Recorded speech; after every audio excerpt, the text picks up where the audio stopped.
My sister didn't hesitate. Her voice was clean practiced. It's only for family.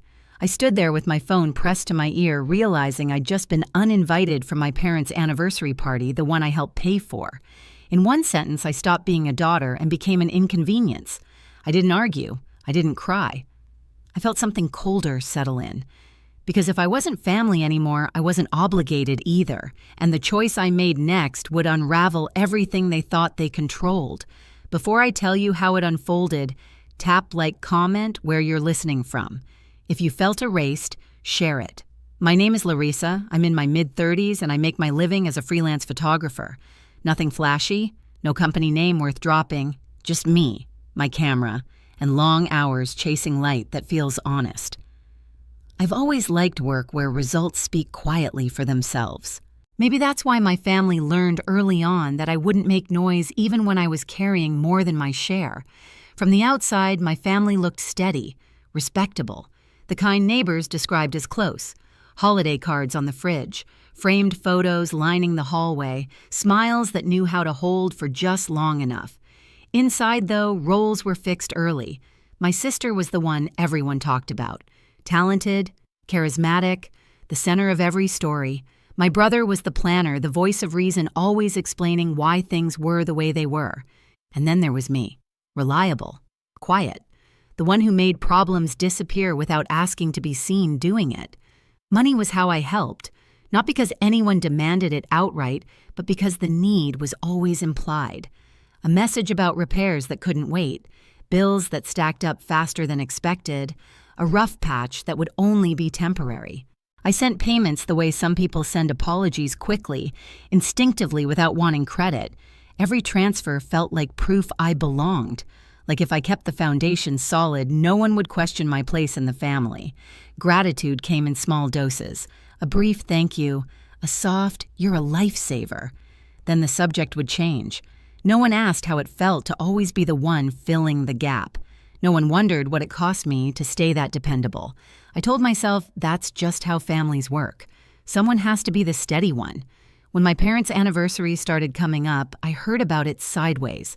Not from them, not from an invitation, just hints. A comment about dates, a remark about how everyone would be together. I assumed my name was already included the way it always had been. Why wouldn't it be I'd help cover the costs? I'd supported them for years. I was their daughter. That assumption lasted right up until it didn't. Right up until I realized I wasn't part of the picture they were celebrating. And that realization didn't hit all at once. It crept in quietly, the way truth does when it's been waiting for you to catch up. By the time I understood what was really happening, it was already too late to pretend this was just a misunderstanding. The weeks leading up to the anniversary moved strangely. Nothing dramatic happened at first. No arguments, no blow-ups, just small requests spaced close enough together that I felt them before I questioned them. My sister texted one afternoon, casual as ever. She needed help covering travel costs for a relative. "It's not much," she said. The number wasn't outrageous, but it wasn't small either. I stared at the message longer than usual. Something in me hesitated. Not because I couldn't afford it, but because I was tired of pretending these asks were temporary. So I said no. Just one word, no explanation, no apology attached. The reply came fast. Not angry, disappointed. The kind that's meant to bruise quietly. She told me she didn't expect this from me, that everyone was counting on things going smoothly, that I was putting unnecessary stress on our parents during an important time. The guilt slid in on reflex. I almost gave in. Almost. But I didn't. That's when the temperature changed. Calls slowed. Messages became shorter. When I reached out, conversations ended quickly, wrapped in politeness so thin it felt sharp. I told myself I was imagining it. Families go through phases. People get busy. But the silence had weight. It pressed in steady and deliberate. A few days later, I finally asked the question I'd been circling. I called my sister and mentioned the anniversary directly. I said I wanted to confirm details. Dates, location, simple things. There was a pause. Not a dropped call, not bad service. A pause long enough to say she was choosing her words, then she said it again. "It's only for family." She didn't raise her voice. She didn't explain. She said it like it was obvious, like she was reminding me of something I should have known all along. I remember looking at my hand while she spoke, noticing how tightly I was gripping the phone. My knuckles had gone pale. I asked her what she meant. Another pause. Then something sharper. She said it wasn't personal. That space was limited. That decisions had already been made. She said my parents wanted a simple celebration. She said a lot of things without saying the one thing that mattered. I wasn't invited, not forgotten, not overlooked, excluded. After the call ended, I sat in my car with the engine off, listening to the faint hum of traffic nearby. I replayed the last few years in my head. Every payment, every late-night conversation where I reassured them things would be okay. Every time I stepped in so no one else had to feel uncomfortable. I thought about the guest list I'd heard mentioned, the people who made the cut. Friends, relatives, neighbors, people who hadn't helped keep the lights on. That's when it landed fully. I hadn't been funding a family. I'd been financing a version of it that didn't need me present. I wasn't a daughter in that picture. I was a line item, useful, silent, replaceable. And once I saw it, that clearly I couldn't unsee it. What broke me wasn't the party. It was understanding that this wasn't a mistake. It was a choice, one they were comfortable making. That night, everything went quiet in a way I wasn't used to. Not the comforting kind of quiet, the kind that makes you notice the hum of the fridge, the tick of the wall clock, the way your own breathing sounds unfamiliar when no one else is asking anything from you. I didn't cry. That surprised me. I kept waiting for the wave to hit the anger, the sadness, the urge to explain myself to someone who might finally understand. It never came. What settled in instead was a clear, almost clinical calm. I sat at my desk and opened my laptop not to work but out of habit. The screen glowed back at me with half-edited photos, light and shadow. People framed carefully so you could see who they were without being told. I realized I'd been doing the opposite in my own life, overexposing myself so others could stand comfortably in the frame. I closed the laptop. For the first time in years, I didn't think about what I owed anyone. I thought about what it would feel like to step out of the role I'd been cast in. Not dramatically, not angrily, just quietly. The realization came fully formed if I wasn't family to them, then I didn't need to keep performing like I was. I didn't need to argue that point. I didn't need permission to stop. I packed slowly, not like someone running away, like someone being deliberate. Camera first, the good lens, a couple of memory cards, clothes that felt like me, not like someone visiting out of obligation. I lined everything up on the bed and noticed my hands weren't shaking. I called my best friend. She picked up on the second ring. I told her I was leaving town. I didn't explain why. I didn't have to. She asked where. I said, Paris, surprising myself with how easy it was to say out loud. She didn't laugh. She didn't question it. She said she'd help me book it and told me to send my dates. That was it. No speeches, no advice, just support. Later, as I zipped the suitcase closed, I felt something shift. I wasn't choosing distance to punish anyone. I was choosing space so I could hear myself think again. The difference mattered. At the airport the next morning, the world felt oddly neutral. No one knew me. No one expected anything.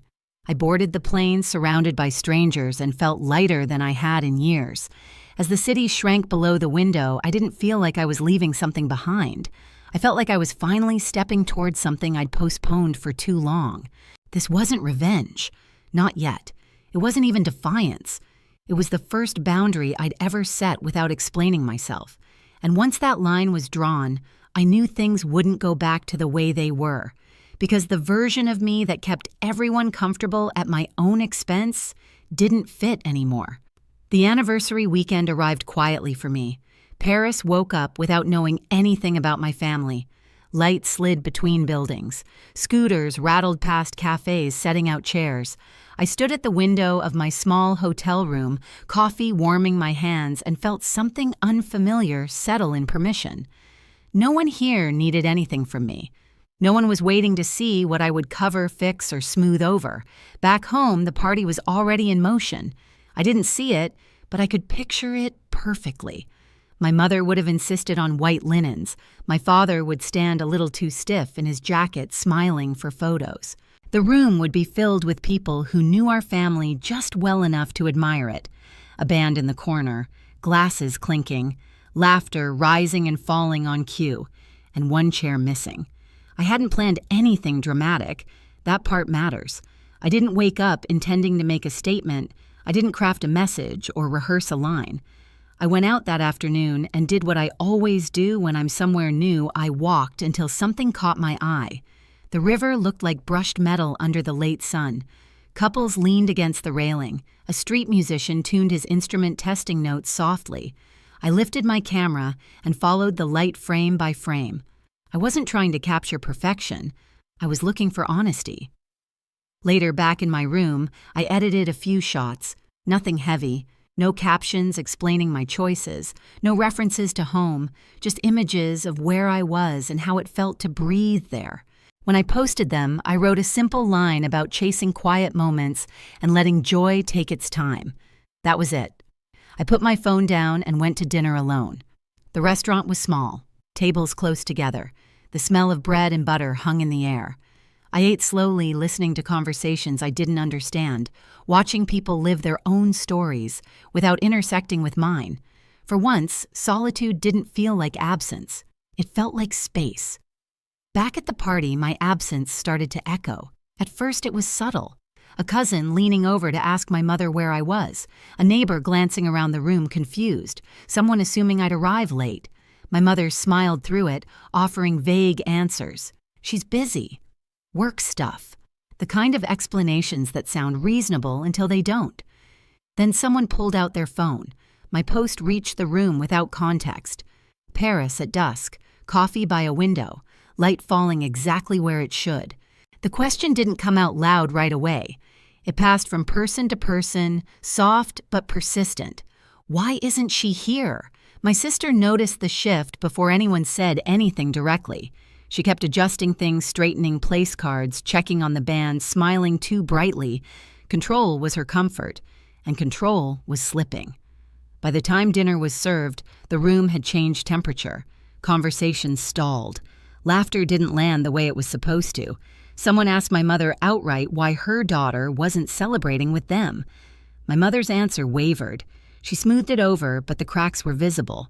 I didn't know any of this yet.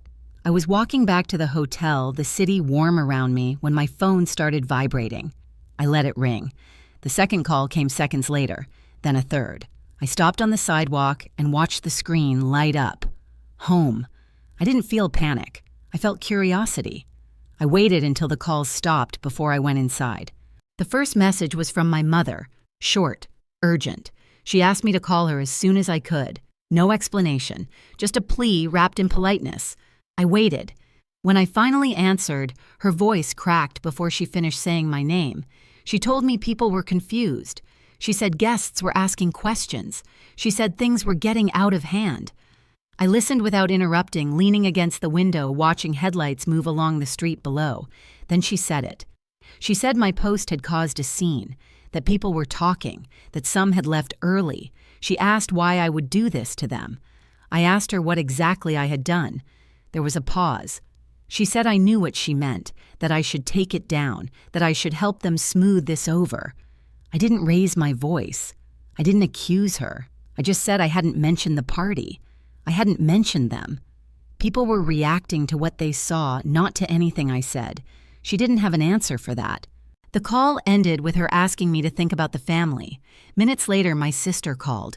Her tone was different, sharper. She said I'd humiliated them, that I'd made our parents look bad. She accused me of being selfish, of choosing attention over loyalty. She demanded I take the post down immediately.